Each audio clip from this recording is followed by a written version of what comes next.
Assalamualaikum warahmatullahi wabarakatuh. Perkenalkan, saya Mila Karmila dengan NIM 230430446.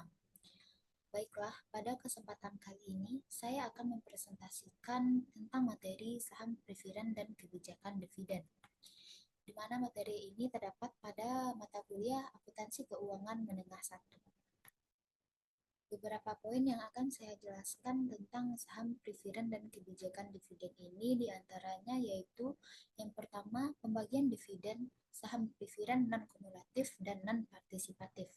Kedua, pembagian dividen saham preferen kumulatif dan non-partisipatif. Ketiga, pembagian dividen saham preferen non-kumulatif dan partisipatif.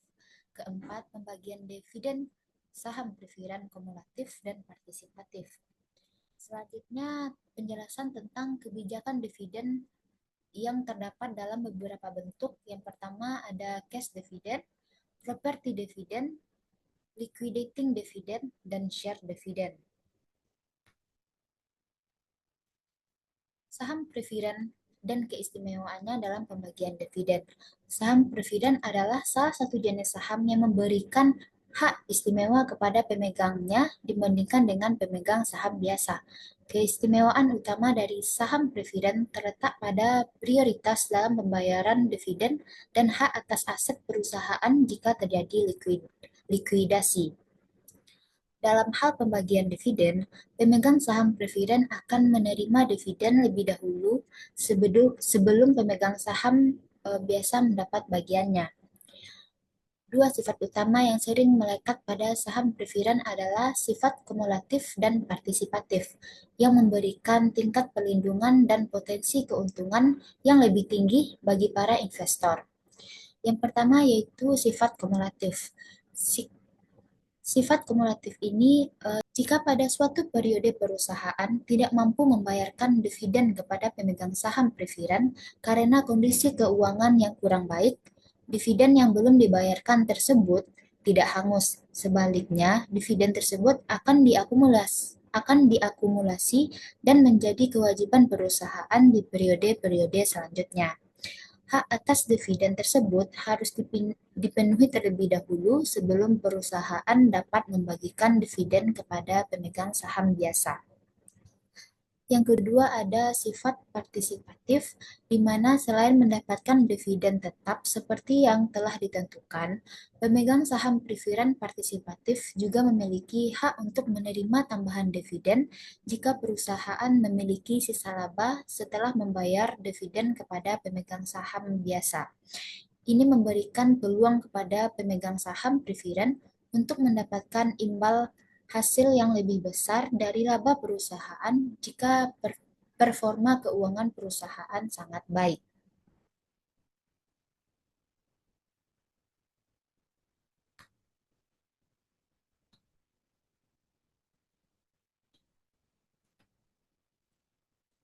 Selanjutnya yaitu 4 variasi pembagian dividen. Kombinasi dari sifat kumulatif dan partisipatif pada saham preferen menciptakan 4 jenis variasi dalam pembagian dividen. Setiap variasi memiliki karakteristik yang berbeda dan berdampak pada hak pemegang saham dan memperoleh dividen. Yang pertama yaitu non-kumulatif dan partisipasif. Jenis saham preferen ini tidak memberikan hak untuk menagih dividen yang tidak dibayarkan di masa lalu atau tidak kumulatif. Jika perusahaan tidak membagikan dividen pada suatu tahun, maka hak atas dividen tersebut dianggap hangus dan tidak dibayarkan di tahun berikutnya. Selain itu, pemegang saham ini hanya menerima dividen tetap tanpa hak atas dividen tambahan, meskipun perusahaan memiliki laba lebih setelah membayar dividen kepada pemegang saham biasa. Yang kedua yaitu kumulatif dan partisipatif. Jenis saham preferen ini memungkinkan akumulasi dividen yang belum dibayarkan. Jika dividen tidak dibayar pada satu periode, maka dividen tersebut akan diakumulasi dan harus dibayarkan sebelum pemegang saham biasa menerima bagiannya. Namun saham ini tidak memberikan hak kepada pemegangnya untuk menerima dividen tambahan setelah dividen tetap dibayarkan. Yang ketiga yaitu non-kumulatif dan partisipatif. Pemegang saham jenis ini tidak memiliki hak untuk menuntut dividen yang belum dibayarkan di masa lalu atau tidak kumulatif, tetapi memiliki hak partisipatif.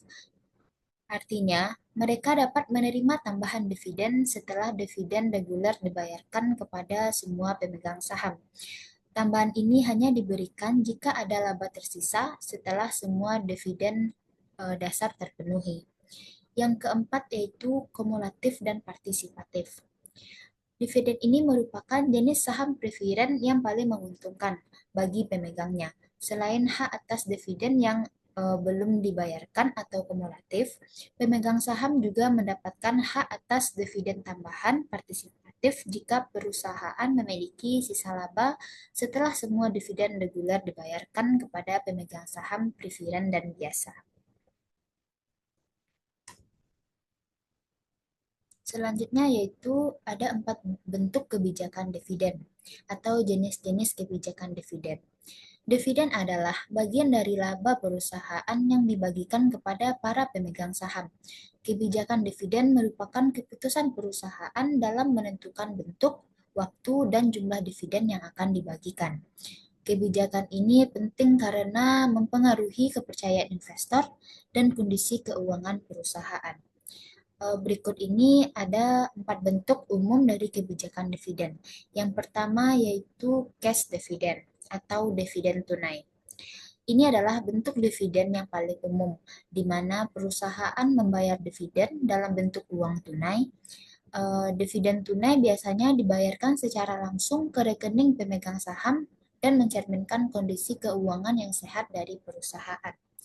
Contohnya yaitu perusahaan ABC membagikan 500 per saham kepada 10.000 saham yang beredar, maka total dividen tunai sebesar 5 juta rupiah. Yang kedua yaitu property dividend atau dividen barang. Dalam bentuk ini, perusahaan membagikan dividen dalam bentuk aset selain uang tunai, seperti saham anak perusahaan, properti, dan aset lainnya. Dividen jenis ini lebih jarang dilakukan dan biasanya digunakan ketika perusahaan ingin mengalokasikan aset yang tidak lagi strategis bagi operasionalnya.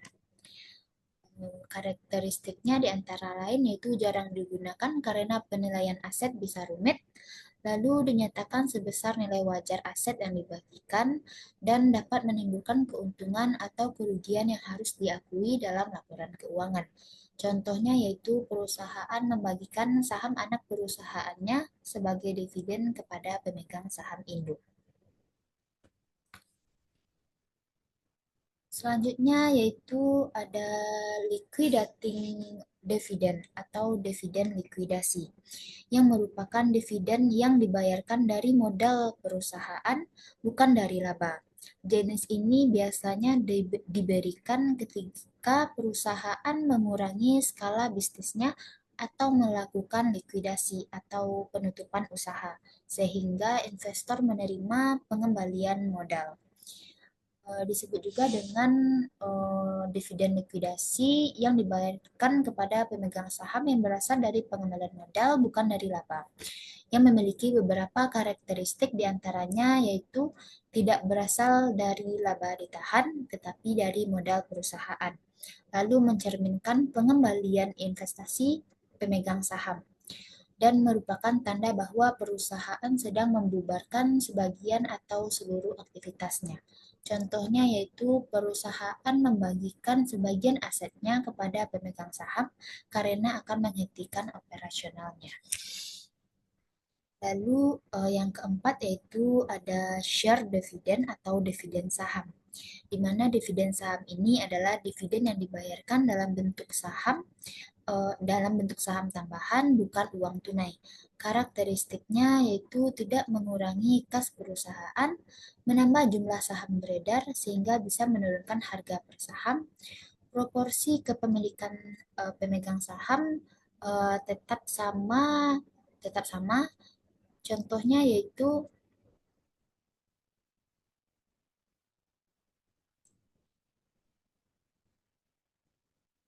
Yang keempat yaitu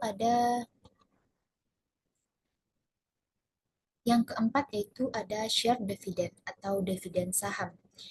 Dividen saham ini merupakan dividen yang dibayarkan dalam bentuk saham tambahan, bukan bentuk uang tunai.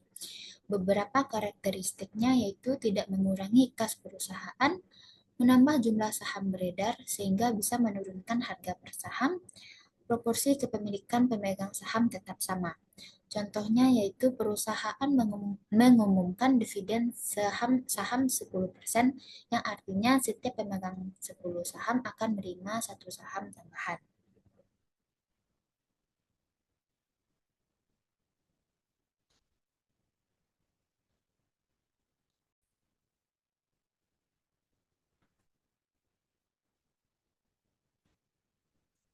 Baik, baiklah, hanya sekian materi yang dapat saya jelaskan. Lebih dan kurangnya saya ucapkan terima kasih. Billahi taufik wal hidayah. Assalamualaikum warahmatullahi wabarakatuh.